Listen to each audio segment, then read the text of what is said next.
নমস্কাৰ, মই নুৰছা বসুমতাৰী। আহি গ'ল ৰেচন সংগ্ৰহ কৰা নতুন নিয়ম।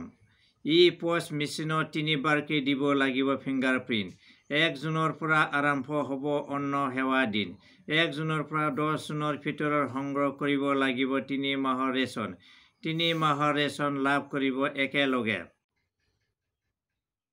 মনত ৰাখক, এইবাৰ প্ৰতিগৰাকীয়ে ৰেচনৰ হিতাধিকাৰীয়ে লাভ কৰিব 15 কেজিকৈ চাউল। নিয়ম ভংগ কৰিব নোৱাৰিব দোকানীয়ে। ইফালে 10 তাৰিখে লাখ লাখ লোকৰ একাউণ্টত সোমাব টকা। অৰুণোদয় আঁচনি, বৃদ্ধ পেঞ্চন, দিব্যাংগ পেঞ্চন টকা লাভ কৰিব হিতাধিকাৰীয়ে। আহি গ'ল ৰেচন সংগ্ৰহ কৰা নতুন নিয়ম। পোষ্ট মেচিনত 3বাৰকৈ দিব লাগিব ফিংগাৰপ্ৰিণ্ট। 1 জুনৰ পৰা আৰম্ভ হ'ব অন্ন সেৱা দিন।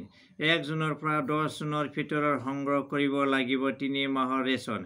3 মাহৰ ৰেচন লাভ কৰিব একেলগে।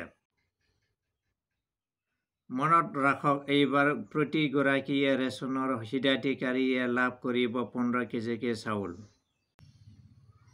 নিয়ম ভংগ কৰিব নোৱাৰিব দোকানীয়ে। ইফালে 10 তাৰিখে লাখ লাখ লোকৰ একাউণ্টত সোমাব টকা।